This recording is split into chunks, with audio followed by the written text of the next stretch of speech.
le mystère bouleversant du sud de la France. Dans le silence brûlant de l'après-midi provençal, le village de Saint-Saturnin-les-Aptes semblait figé dans le temps, baigné d'une lumière dorée qui s'attardait sur les collines arides. Pourtant, ce 12 juillet 1983, cette quiétude apparente fut brisée par une disparition qui allait secouer la France entière. L'enlèvement d'une petite fille de 9 ans, Laurence Laurent, que tous appelaient Petite Lo. Les vacances d'été battaient leur plein. Les familles flânaient sur la place du village, les marchés regorgeaient de produits locaux et les rires d'enfants résonnaient sous le vieux platane centenaire. Petite Lo, avec sa tresse blonde et son sourire lumineux, jouait avec ses amis près de la fontaine, insouciante, comme si le temps pouvait s'arrêter à jamais. Mais quand le soleil commença à décliner, la fillette disparut sans laisser de traces. Ce qui semblait au départ une simple fugue se transforma rapidement en une affaire d'une complexité inouïe, marquée par des témoignages contradictoires, des pistes froides et des secrets enfouis au cœur du village. Un village figé dans l'angoisse. Le capitaine Jean Moreau, chargé de l'enquête, décrivit plus tard la scène du village comme une toile tendue entre peur et suspicion. La famille Laurent, modeste mais respectée, ne pouvait comprendre comment leur enfant avait pu s'évaporer dans la chaleur écrasante de l'été. Le père, un viticulteur taciturne, gardait le silence, tandis que la mère, dévastée, lançait des appels désespérés à la communauté. Les premiers indices étaient rares. Le terrain de jeu ne montrait aucune trace de lutte, aucune preuve matérielle qui pourrait guider les enquêteurs. Pourtant, des témoins affirmaient avoir vu un homme étrange rôder dans le secteur, un inconnu aux traits indistincts, vêtu d'un blouson noir et d'un chapeau. Mais qui était-il? Était-il lié à la disparition ou était-ce une fausse piste destinée à semer la confusion? Première contradiction. Le témoin le plus surprenant était la jeune Claire, la meilleure amie de Petite Lo. Cette dernière affirmait avoir vu sa camarade quitter le village avec un homme qu'elle ne connaissait pas, mais elle semblait bouleversée, hésitante dans ses déclarations. D'autres enfants évoquaient une camionnette blanche garée non loin de la place qui aurait disparu peu après la disparition. Le capitaine Moreau dut faire face à une énigme croissante. Les enquêteurs fouillèrent chaque recoin du village, interrogeant les habitants. Certains se montraient réticents à parler, comme si un silence pesant tenait les secrets prisonniers. Des rumeurs circulaient, des histoires anciennes de disparitions inexpliquées dans la région, des murmures évoquant un réseau mystérieux. Une découverte, une découverte troublante. 2 jours après la disparition, un promeneur trouva, au bord du Luberon, un petit morceau de tissu bleu accroché à une branche basse. Ce tissu, selon les experts, provenait de la robe préférée de Petite Lo. Cette découverte relança l'enquête, mais aussi les spéculations. Était-ce un indice laissé volontairement ou un simple hasard? Le village s'enfonçait dans une atmosphère de peur et de méfiance. Chaque regard semblait scruter l'autre, chaque silence devenait suspect. Le mystère s'épaississait et avec lui l'ombre d'une vérité dangereuse. L'affaire prend une tournure inattendue. Alors que l'enquête piétinait, une lettre anonyme fut déposée au commissariat. Son contenu était cryptique. Petite Lo n'est pas ce qu'elle semble. Cherchez au-delà du visible. Ce message mystérieux et troublant ouvrait une nouvelle dimension à l'affaire, où le passé du village, ses non-dits et ses secrets enfouis allaient commencer à ressurgir. Le capitaine Moreau comprit que cette disparition n'était pas un simple fait divers. C'était une porte entr'ouverte sur une vérité plus sombre, un labyrinthe où chaque indice pouvait être une clé ou un piège. Secret enfoui et nouveau protagoniste. Après la réception de cette mystérieuse lettre, le capitaine Jean Moreau sentit un changement d'atmosphère dans son enquête. Ce n'était plus seulement une disparition d'enfant, c'était un puzzle dont chaque pièce semblait renfermer un secret plus obscur que le précédent.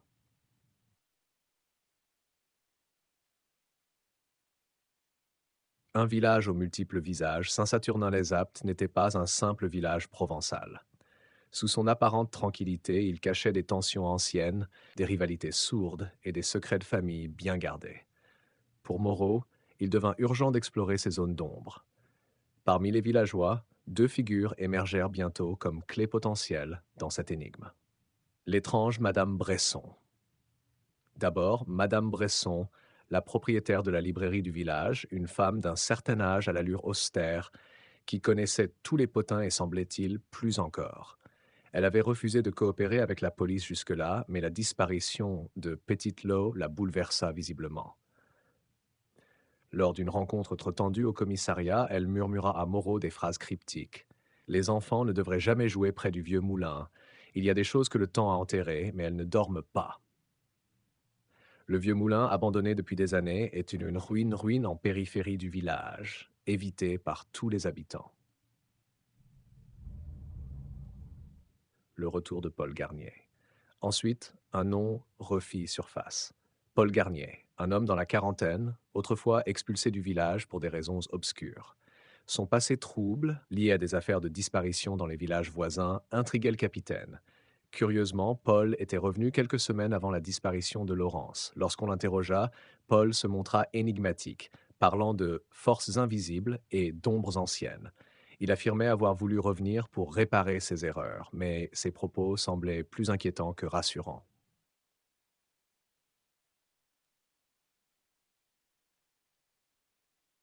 Une piste inattendue, le vieux moulin. Le capitaine Moreau décida de se rendre au vieux moulin, accompagné de deux enquêteurs. L'endroit était sinistre. Murs écroulés, végétation sauvage, silence pesant.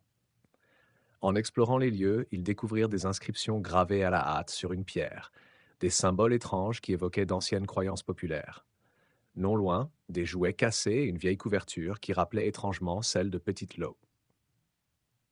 La communauté se fissure. Les révélations au sujet du vieux moulin provoquèrent des remous parmi les villageois. Certains niaient catégoriquement tout lien avec la disparition, d'autres chuchotaient des légendes oubliées, parlant de cultes secrets et de rituels nocturnes.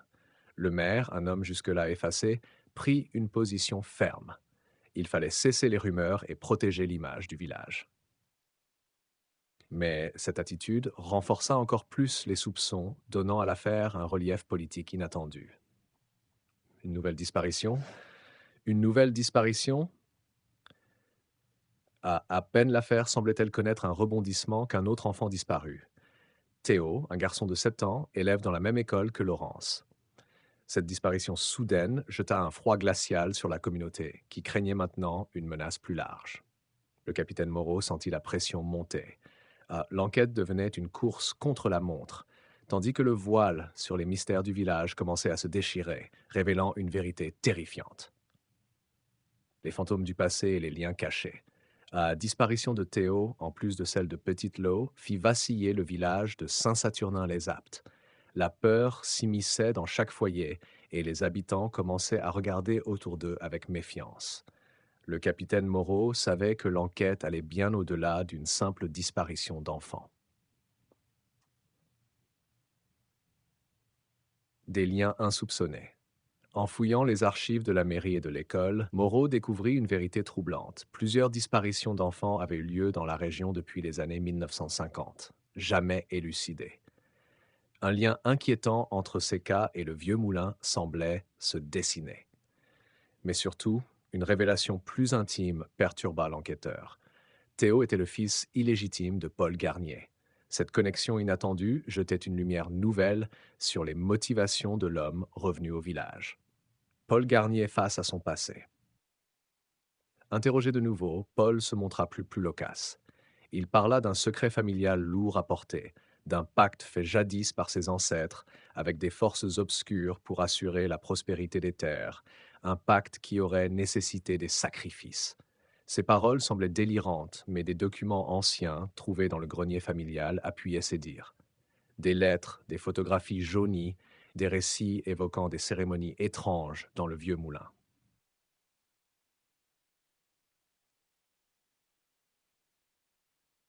L'ombre d'un réseau occulte.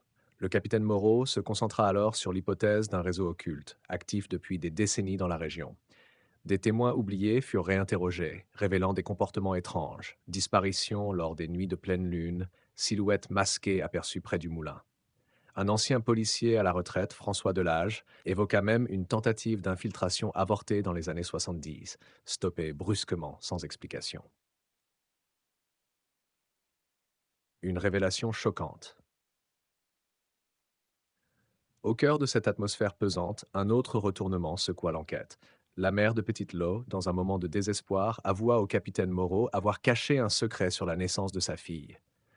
Selon elle, Laurence ne serait pas la fille biologique de son mari, mais d'un homme puissant du village, dont le nom provoqua un silence glacial. Ce secret donna un nouveau visage à l'affaire. Les disparitions pourraient être liées à des enjeux bien plus complexes, mêlant pouvoir, honte et vengeance. Un village au bord de l'explosion. La tension monta rapidement. Certains villageois commencèrent à s'affronter ouvertement. Des alliances se formèrent et d'autres se brisèrent. La peur donna naissance à la paranoïa et la vérité semblait s'éloigner de plus en plus. Le capitaine Moreau comprit que chaque révélation mettait en danger non seulement l'enquête, mais aussi sa propre vie. Le voile sur le passé obscur de Saint-Saturnin-les-Aptes était sur le point de tomber, et avec lui, des secrets que certains étaient prêts à tout pour protéger.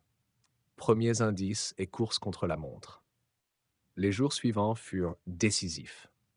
Le capitaine Moreau sentait que le filet se resserrait autour de la vérité, mais chaque pas en avant dévoilait des obstacles toujours plus sinistres.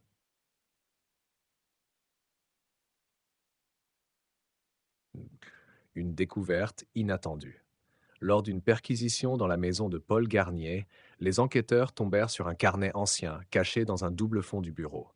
Le carnet contenait des descriptions détaillées de rituels effectués au vieux moulin ainsi que des noms codés des participants supposés du réseau occulte. À la surprise générale, l'un de ces noms correspondait à un notable actuel du village, le maire lui-même. Ah. La confrontation avec le maire fut convoqué pour un interrogatoire musclé. Son attitude d'abord calme se mua en nervosité palpable face aux questions précises du capitaine Moreau. Il nia farouchement toute implication, évoquant un complot visant à le déstabiliser. Mais un témoin clé, un ancien employé municipal, vint appuyer les soupçons en révélant avoir vu des réunions secrètes au moulin, avec la participation de plusieurs figures influentes. Une piste sanglante. Les fouilles au vieux moulin reprirent avec plus de moyens. Dans une cavité dissimulée sous les ruines, on découvrit des restes humains, partiellement calcinés. Les analyses confirmèrent qu'il s'agissait d'enfants disparus depuis plusieurs années. Cette découverte bouleversa tout le village. La police lança un appel à témoins, espérant que quelqu'un oserait enfin briser le silence. La menace grandit. À mesure que l'enquête avançait, les menaces contre Moreau se multiplièrent. Sa maison fut vandalisée, des appels anonymes le pressaient d'abandonner. Mais l'enquêteur était déterminé à aller jusqu'au bout. Il savait que derrière ces intimidations se cachait une organisation prête à tout pour protéger ses secrets. Un allié inattendu. Dans cette atmosphère tendue, une nouvelle alliée apparut. Claire, une journaliste locale au passé trouble, qui avait perdu un frère dans une disparition similaire 30 ans plus tôt. Elle offrit son aide à Moreau, apportant des informations précieuses recueillies au fil des ans. Ensemble, ils commencèrent à dessiner un schéma complexe liant les disparitions, le réseau occulte et les figures les plus puissantes du village. Une course contre la montre. Le temps pressait. La peur d'une nouvelle disparition planait sur Saint-Saturnin-les-Aptes, et Moreau savait que la prochaine victime pourrait être plus proche qu'on ne le pensait. La tension atteignait son paroxysme. Chaque détail, chaque témoignage devenait crucial. Le capitaine se lança dans une chasse haletante, consciente que la vérité était à portée de main, mais aussi que la prochaine étape pouvait être la plus dangereuse. Le voile se déchire, révélation et trahison. L'enquête était entrée dans une phase critique. Le capitaine Moreau et Claire sentaient que chaque minute pouvait changer le cours de l'affaire. La vérité, lourde et dangereuse, menaçait d'éclater au grand jour. Un témoin clé surgit. Lors d'une réunion clandestine dans un café isolé, Claire reçut un message anonyme, une invitation à rencontrer un témoin prêt à parler.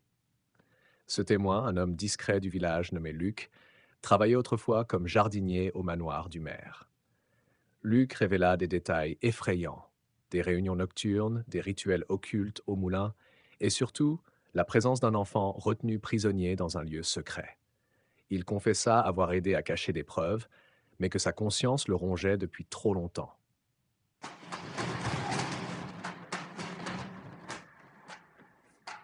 La traque s'intensifie. Guidé par les indications de Luc, Moreau lança une opération secrète pour localiser ce lieu. L'équipe découvrit un réseau de tunnels souterrains sous le village, vestiges d'anciennes carrières, transformés en refuge par les membres du réseau. Dans ces galeries froides et humides, ils trouvèrent des objets personnels des enfants disparus, des jouets, des vêtements, des dessins. Un coup de théâtre. Mais au moment où ils croyaient toucher au but, une explosion secoua l'entrée des tunnels. Quelqu'un avait essayé d'effacer les traces en détruisant l'accès. La panique s'empara de l'équipe, et le capitaine comprit que l'ennemi était plus proche qu'il ne l'avait imaginé, prêt à tout pour garder le silence. Trahison et révélation. Au même moment, Claire reçut une information bouleversante. Un proche collaborateur de Moreau, chargé de l'analyse des preuves, avait été corrompu. Ce dernier avait saboté certaines pistes et orienté l'enquête vers des fausses pistes. Moreau dut faire face à cette trahison interne, tout en continuant la lutte contre un réseau déterminé à rester invisible. Un ultime espoir. Malgré tout, une lueur d'espoir apparut. Un message codé trouvé dans le carnet de Paul Garnier laissait entendre qu'un des enfants pourrait encore être en vie, détenu quelque part hors du village. Moreau et Claire décidèrent de ne pas abandonner, convaincus que derrière le voile de mensonges et de peur, une vérité salvatrice les attendait. Nouveaux alliés et ombres du passé. La nuit tombait sur Saint-Saturnin-les-Aptes, enveloppant le village d'une atmosphère lourde de secrets et de non-dits. Le capitaine Moreau et Claire savaient que chaque mouvement était crucial. Un mystérieux informateur. Alors que l'enquête semblait piétiner, un appel anonyme guida Moreau vers un homme reclus, Jean-Marc, ancien membre d'un groupe rival du réseau occulte. Jean-Marc accepta de témoigner à condition d'être protégé. Il dévoila l'existence d'une faction opposée cherchant à renverser les puissants du village et affirma que les disparitions étaient liées à une lutte de pouvoir secrète, vieille de plusieurs générations. Des révélations troublantes.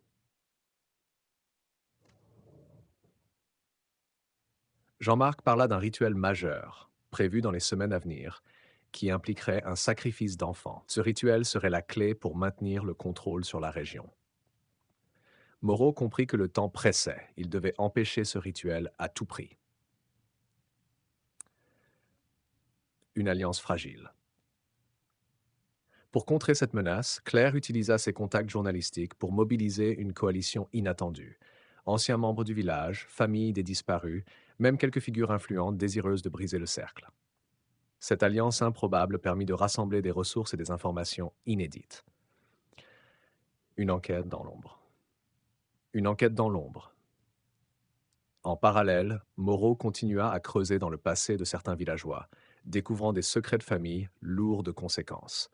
Des pactes signés dans l'ombre, des actes de trahison et surtout des mensonges bien gardés.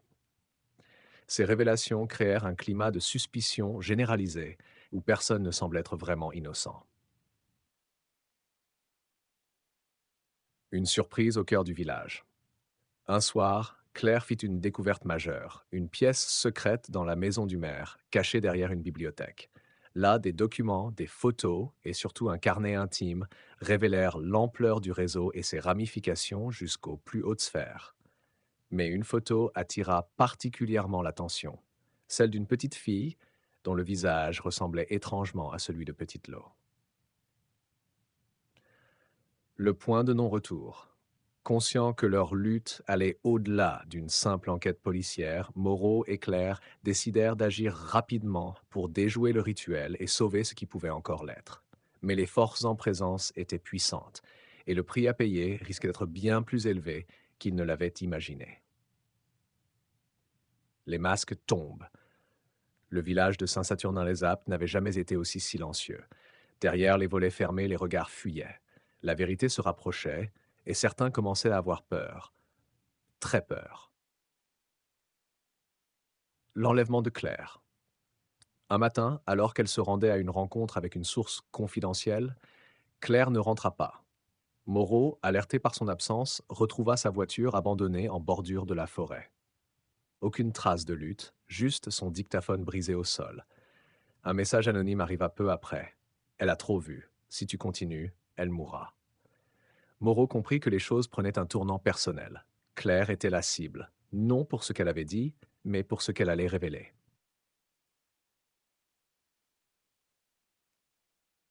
L'entrevue avec le maire. Dans un geste de défi, le capitaine se rendit directement chez le maire, Étienne Vallier. Ce dernier, toujours souriant, l'accueillit avec un calme glaçant. Leur conversation fut tendue, presque théâtrale. Vous cherchez une petite fille disparue depuis plus de 30 ans, capitaine? Vous ne croyez tout de même pas être le premier? Non, mais je serai le dernier, répliqua Moreau, et je trouverai Claire. Même si je dois brûler tout ce village pour ça. Dans les yeux du maire, une lueur étrange brilla, presque, amusée. Une aide inattendue. Une inattendue. Alors que Moreau commençait à perdre espoir, il reçut un appel d'un numéro inconnu. C'était Louise, l'ancienne institutrice de Laura, aujourd'hui âgée et vivant à l'écart. On a à l'écart. Elle avoua avoir menti aux enquêteurs dans les années 80, poussée par la peur. Elle dit se souvenir d'une chose étrange. Une voiture noire stationnée près de l'école le matin de la disparition et un homme en costume parlant allemand. La piste allemande. Ce détail bouleversa tout. Grâce à un contact d'Interpol, Moreau découvrit qu'un diplomate allemand, Gor H., avait bien séjourné à Avignon à cette époque, et que son nom apparaissait dans des archives concernant d'autres disparitions d'enfants en Europe. Pourquoi ce lien n'avait-il jamais été exploré? La réponse vint d'un ancien agent des renseignements généraux. Parce qu'on vous a menti dès le début. Ah, parce que certaines vérités font tomber des gouvernements. La cassette dans un tiroir du carnet de Claire que Moreau avait récupéré se trouvait une vieille cassette audio étiquetée simplement Low. Il la fit numériser. Sur l'enregistrement, une voix d'enfant, faible, tremblante. Je m'appelle Laura, je suis toujours ici. Aidez-moi. L'enregistrement datait de 1987. Le compte à rebours commence. Le compte à rebours commence. Moreau avait maintenant deux priorités. Retrouver Claire et découvrir si Laura était encore en vie, quelque part, après toutes ces années. Mais l'étau se resserrait. Le village était prêt à exploser, et la prochaine erreur pourrait être la dernière. La nuit des vérités. Une maison oubliée. Une maison oubliée, guidée par les indices laissés dans les carnets de Claire et les souvenirs confus de l'ancienne institutrice, Moreau se rendit dans une ferme abandonnée au nord du village, près du plateau des Claparèdes. L'endroit était désert, à moitié effondré sous le poids des années, mais la cave semblait intacte. Là, dans l'obscurité, une vieille chaise rouillée, des chaînes et surtout des dessins d'enfants sur les murs. Parmi eux, une inscription Je ne suis pas morte, je suis toujours là. Signé Lowe. Claire, toujours vivante. Une lueur d'espoir naquit. Claire était peut-être retenue quelque part. Et Laura, avait-elle survécu tout ce temps? Était-elle prisonnière d'un réseau qui l'avait réduite au silence, comme d'autres avant elle? La cassette authentifiée par les experts datait bien des années 80. Cela voulait dire que Laura avait été vivante bien après sa disparition officielle. Moreau contacta discrètement un ancien profileur du RAID, aujourd'hui à la retraite. Ensemble, ils établirent un profil du ou des ravisseurs, méthodique, structuré, lié à un pouvoir discret, local et international. L'étrange cérémonie. Pendant ce temps, une information capitale parvint à Moreau par l'intermédiaire de Jean-Marc, l'ancien membre du groupe Occulte. Ce soir, ils vont faire une cérémonie. Une vraie. Dans la clairière du Mournègre, on sacrifie ceux qui parlent et ils ont Claire. Il ne restait plus que quelques heures. La descente dans les ténèbres. Moreau, armé et accompagné de deux agents de confiance, monta à travers la garrigue provençale jusqu'à la clairière. Il faisait noir. Le silence n'était perturbé que par le bruissement des feuilles et des chants anciens, bas gutturaux. Ils se cachèrent dans les fourrés. Autour du feu, des silhouettes encapuchonnées. Au centre, une femme ligotée. Claire. Une main s'éleva avec une dague. Moreau bondit. Mort. L'assaut. Des coups de feu éclatèrent. Une silhouette tomba. Le groupe se dispersa comme des ombres prises au piège. Claire fut libérée, mais le meneur, une silhouette masquée, s'échappa dans la nuit. Avant de partir, il lança une phrase. « Vous croyez avoir gagné? Vous n'avez encore rien vu. » Une identité révélée. Sous le masque de l'homme abattu par Moreau, Julien Vallier, le fils du maire, disparu officiellement depuis 10 ans dans un accident en mer. Pourquoi était-il là? Pourquoi personne ne l'avait cherché? Claire, épuisée mais lucide, murmura: Ce n'est pas fini. Julien n'était qu'un pion. Le vrai maître, c'est son père, et il a une chambre, pleine de visages d'enfants. Le vrai visage du pouvoir, le sang de Moreau se glaça. Il comprit enfin, ce qu'ils affrontaient n'était pas une secte isolée, c'était une structure de pouvoir, de contrôle, de silence. Et il allait devoir frapper fort avant qu'elle ne les engloutisse. La chambre interdite. Claire parle. Claire. Après 2 jours d'hospitalisation, Claire accepta de témoigner devant la juge d'instruction, mais sous haute protection. Son récit glaça la salle. J'ai entendu les chants, j'ai vu les enfants, pas des vivants, des images, des visages cloués sur les murs comme des trophées. Le maire, il appelle ça la mémoire du silence. Elle évoqua un réseau ancien remontant à l'après-guerre où des notables échangeaient leur protection mutuelle contre des secrets inavouables. Le passé du maire Moreau, soutenu par l'unité spéciale d'Aix-en-Provence, obtint enfin un mandat de perquisition. Le maire Étienne Vallier, pourtant toujours en fonction, ne s'opposa pas à leur arrivée. Il les attendait, assis dans son bureau, un verre de cognac à la main. Vous croyez que vous tenez quelque chose, capitaine? Je suis Saint-Saturnin. Vous touchez à moi. Vous touchez à la République. Mais cette fois, Moreau n'avait plus peur.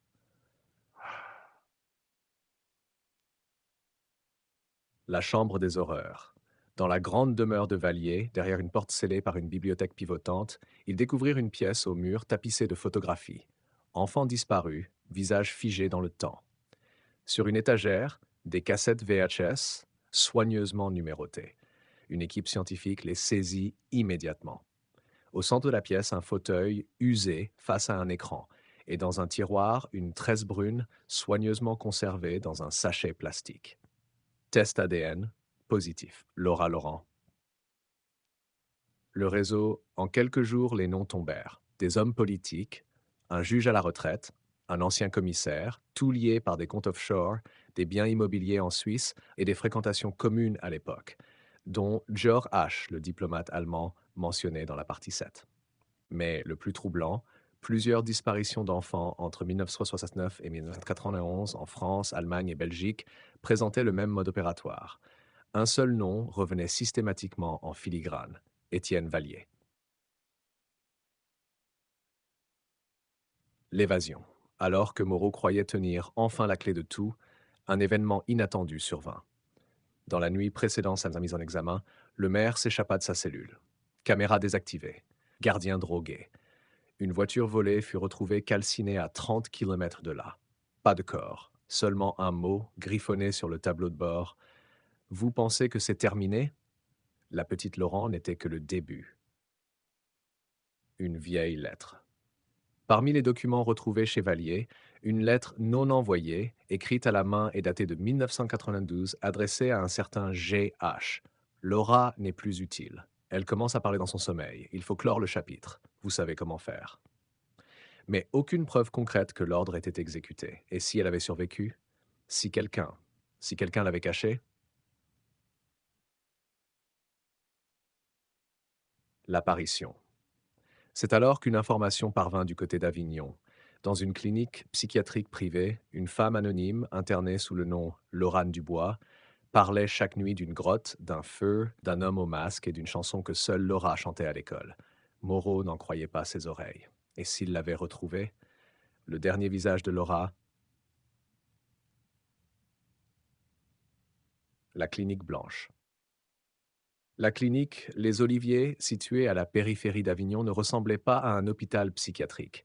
Des murs clairs, un jardin soigné, un silence presque religieux. C'est dans une aile fermée sans nom sur la porte que Moreau fut conduit par la directrice visiblement nerveuse. Elle ne parle jamais directement de son identité. Elle chante, des berceuses, et elle répète sans cesse: Ne les laisse pas me retrouver. Le chant. Derrière la vitre, une femme d'environ 40 ans, maigre, le regard perdu dans le vide, tricotait des carrés de laine violette. Et soudain, sans prévenir, elle fredonna: Maman, j'ai vu la colline en feu et la chèvre qui pleurait sous les cieux. C'était une chanson connue de personne, sauf d'Élise, la mère de Laura, une comptine qu'elle inventait le soir en la berçant. Moreau sentit sa gorge se nouer. C'est elle, il n'y a plus de doute. L'ultime vérité.